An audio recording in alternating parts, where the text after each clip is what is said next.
လုံးပဲမင်္ဂလာပါကျွန်တော်ဒီနေ့ပထမဆုံးဗီဒီယိုအနေနဲ့ခေါင်းမိုးဝန်ထမ်းတော်အကြောင်းကိုကျွန်တော်လေ့လာမိသလောက်ကျွန်တော်ပြန်ပြီးတော့မျှဝေပေးချင်ပါတယ်ခေါင်းမိုးဝန်ထမ်းတော်အကြောင်းကိုမပြောခင်ခေါင်းမိုးဝန်ထမ်းတော်ဘယ်လိုစတင်ပေါ်ပေါက်လာတယ်လဲဘယ်လိုဖြစ်တည်လာတယ်လဲဆိုတဲ့အကြောင်းကိုကျွန်တော်ပထမဆုံးအနေနဲ့ကျွန်တော်လေ့လာမိသလောက်ပြန်ပြီးတော့မျှဝေပေးချင်ပါတယ်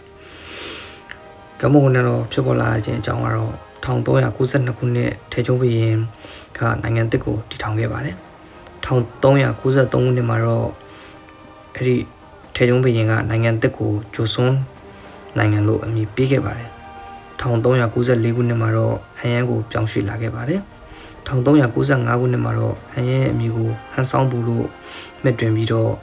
ဂျုံမျိုးစာဂျစ်တန်ခေါင်းပုတ်ကွန်စတဲ့အဆောက်အဦတွေတည်ဆောက်ခဲ့ပါတယ်1396ခုနှစ်မှာတော့မြို့ရိုးကိုတည်ဆောက်ပြီးစီးခဲ့ပြီးတော့1398ခုနှစ်မှာတော့ဂဲကန်ဝါရှိတဲ့စာပေပညာရှင်တွေကိုဟန်ယန်ကိုပြောင်းရွှေ့ခေါ်ဆောင်ခဲ့ပါတယ်1400ခုနှစ်မှာတော့ထေချုံဘုရင်နန်းတက်ခဲ့ပြီးတော့1409ခုနှစ်မှာတော့ဟန်ယန်မှာရှိတဲ့လမ်းတွေတရားတွေကိုနာမည်ပေးခဲ့ပါတယ်1414ခုနှစ်မှာတော့စာတင်ဆောင်တွေကိုဆောက်လုပ်ခဲ့ပြီးတော့1485ခုနှစ်မှာတော့စာအုပ်စာပေတွေကိုထုတ်ဝေခဲ့ပါတယ်ဂျိုဆွန်မစ်ဆက်မှာအကြီးမားဆုံးသောမြို့ဖြစ်လာတဲ့ဟန်ယန်ကယခုလက်ရှိကိုရီးယားသမ္မတနိုင်ငံတော်ဤမြို့တော်ဖြစ်တဲ့ဆိုးမြို့ဖြစ်လာခဲ့ပါတယ်။လွန်ခဲ့တဲ့900လောက်ကနန်းတော်ရဲမှာဘလို့ထူးခြားတဲ့အရာတွေရှိလဲဆိုတော့ကျွန်တော်နဲ့အတူတူလေ့လာကြည့်လိုက်ရအောင်ဗျာ။ခေါင်းပုံဆိုတဲ့နန်းတော်ရဲ့အတိတ်ပဲကတော့ကြီးမားသောကောင်းကြီးမင်္ဂလာတွေကိုကြာရှည်စွာခန်းစားမိသူရောမျှော်လင့်ခြင်းဖြင့်ခေါင်းပုံကုန်းမှုနာမည်ပေးခဲ့တာပေါ့နော်။ခေါင်းပုံနန်းတော်ကတော့ဂျိုဆွန်မင်းဆက်အစောပိုင်းနိုင်ငံရေးနဲ့ယဉ်ကျေးမှုဖိုးချက်ဖြစ်ပြီးတော့ဂျွန်ဆွန်မင်းဆက်တွေအတွက်အုပ်မြင့်ချခဲ့တဲ့နေရာဖြစ်ခဲ့တယ်။ UNESCO အမှတ်တမ်းဝင်အမွေနှစ်ဖြစ်လဲသမိုင်းဝင်ခဲ့ပါတယ်။ကွန်ချောင်းဆွန်းဆိုတဲ့အဆောက်အအုံမှာတော့ဂျိုဆွန်မင်းဆက်ရဲ့အခြေခံဥပဒေပြီးတော့လို့ရှိရင်နေနာရီမွေးကြီးနဲ့ကိရိယာများကိုတည်ထွင်ခဲ့တဲ့နေရာတစ်ခုဖြစ်ဖန်တီးခဲ့တဲ့နေရာဖြစ်ပါတယ်။ဂျပန်တို့ကိုရီးယားကိုကျူးကျော်မှုအတွင်းကျောင်းဘုတ်ကွန်နန်းတော်ကမီးလောင်ပျက်စီးခဲ့ပြီးတော့1865ခုနှစ်မှာတော့ဟွီဆွန်ဒေဝွန်ကွန်ကနေပြီးတော့နိုင်ငံတော်အာဏာပြန်လည်ရရှိရေးအတွက်ပြန်လည်ပြုပြင်တည်ဆောက်ခဲ့ပါတယ်။ရင်းမြစ်မှာထောင်ပေးထားတဲ့ကြောက်တိုင်တွေကတော့ယာရုလိုက်သတ်မှတ်ထားတာကိုစိုင်းဘုတ်ထောင်ထားခြင်းဖြစ်ပါတယ်။ထိုနေရာမှာပဲတန်ခွင်းတွေကတော့ရှေ့ခေတ်ကနေအောင်တန်ကိုကာကွယ်ဖို့အတွက်ထိကျိတ်ဖြစ်သုံးခဲ့တဲ့တန်ခွင်းလေးတွေဖြစ်ပါတယ်။သုံးကြောက်ထောက်ဦးကြီးကတော့ဘင်းရဲ့ဂုံကိုကိုစားပြုပြီးတော့ထိုနေရာမှာအမွှေးတိုင်များကိုထွန်းကြီးပူဇော်ကြပါတယ်။ထိုမှာတွေ့ရမှာကဟိုခေတ်ကလည်းပြောရင်တော့ရေစရာဖြစ်ပေမဲ့ထိုခေတ်ထိုအခါကသူတို့ရဲ့ယူဆမှုလေးတစ်ခုရှိခဲ့ပါတယ်။အဲ့ဒါကဘာလဲဆိုတော့မိသက်စေဘူးလို့ခေါ်ရကြတဲ့ယခုခါမှာတော့မိသက်စေဘူးလို့ခေါ်ကြတဲ့မိသက်စေဘူးပါ။ဒါပေမဲ့အဲ့ဒီအချိန်မှာတော့မိသက်စေဘူးကနည်းနည်းထူးဆန်းနေပါတယ်။အဲ့ဒါကဘာလဲဆိုတော့ခွက်ကြီးထဲမှာကျွန်တော်တို့ရေကိုထည့်ထားပြီးတော့မီးရှို့မဲ့မိစ္ဆာမကောင်းဆိုးဝါးကလာတဲ့အခါသူ့မျက်နှာကိုသူမြင်ပြီးတော့လန့်သွားအောင်ဆိုပြီးတော့လှုပ်ထားတဲ့ရွေချက်နဲ့လှုပ်ထားတာဖြစ်ပါတယ်။အသေးစိတ်လက်ရာတွေပြီးတော့ဇလန်းပုံစံရှိခဲ့တဲ့ရုပ်ထုတွေပြောင်းပြနေတဲ့အရုပ်တွေကလည်းစိတ်ဝင်စားဖွယ်တစ်ခုဖြစ်ပါတယ်။ပြီးတော့အဲ့နောက်ွယ်မှာ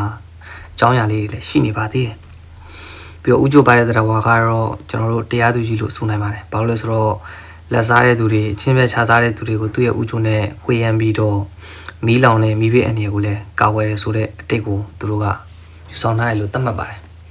်ပြီးတော့မညီညာတဲ့ချမ်းမြင်တွေစားတဲ့ချမ်းမြင်တွေကလည်းနန်းတော်ရဲ့ဒီအစည်းအဝေးလုပ်တဲ့အခါလူရမ်းများတဲ့အခါမှာနေအောင်ကြီးထိုးတဲ့အခါမှာမျက်နှာကိုမကျင်းအောင်ဆိုပြီးတော့ပြီးတော့နောက်တစ်ခုကရေစည်းရေလာအတွက်အဆင်ပြေဖို့အတွက်ဆိုပြီးတော့ရှင်မြင်မှာရှိတဲ့ကြောက်ကြားတွေကမညီညာခြင်းဖြစ်ပါတယ်ပြီးတော့ရင်တော့ပြောင်းနေတဲ့အယုတ်လေးတွေရုပ်လေးတွေကကြည့်လိုက်ရင်တော့ဒီတိုင်းလိုခန်းစားရပေမဲ့တင်းကျပ်တဲ့မင်းဦးတွေမင်းအနာအောက်မှာလွေထွေးတဲ့မြတ်တရားကိုဖော်ပြခြင်းဖြစ်ပါတယ်ပြီးတော့လို့ရှိရင်ကျွန်တော်တို့တက်ရှိခြင်းမိခိုးခေါင်းနိုင်နေပါဒါတွေကတော့ကျွန်တော်တို့အခုခေတ်လိုမျိုးဟီတာတွေမရှိတာဖြစ်တဲ့အတွက်ဆောင်းတဲ့ခါမှာမီးနဲ့အပူပေးပြီးတော့အဲ့ကထွက်လာတဲ့အငွေကိုခေါင်းနိုင်ကပြန်ထုတ်တာဖြစ်ပါတယ်ပြီးတော့အဲ့ခေါင်းတိုင်းမှာလည်းပဲဒီအနာတောင်းပေါ့နော်တောင်းနေပါပြီးတော့အဲ့တောင်းနေတိုင်းမှာလည်းကျွန်တော်တို့ကံကောင်းခြင်းတက်ရှိခြင်းဆိုတဲ့သူတို့သတ်မှတ်ထားတဲ့အရာ10မျိုးနဲ့တခြားသောပန်းတွေအယုတ်တွေကိုလည်းထုစစ်ထားတာမြင်တွေ့ရမှာပါ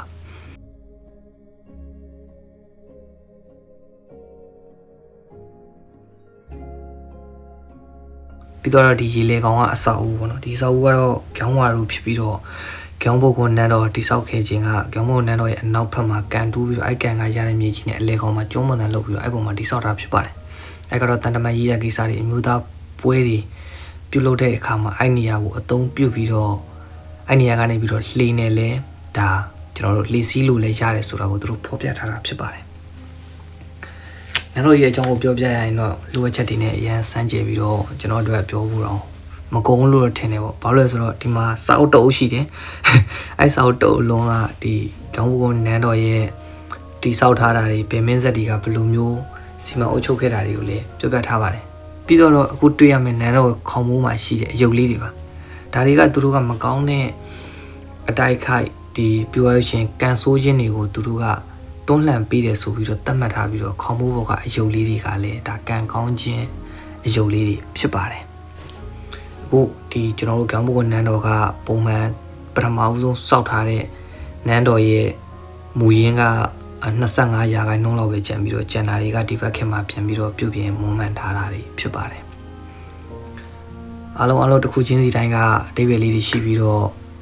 ကျွန်တော်တို့တော့ဘေးသီးဆန်တဲ့နေရာတစ်ခုပြန်လဲရှင်သန်နိုးထလာတဲ့ပြရုပ်တစ်ခုဆိုလည်းမမားနိုင်ပါဘူး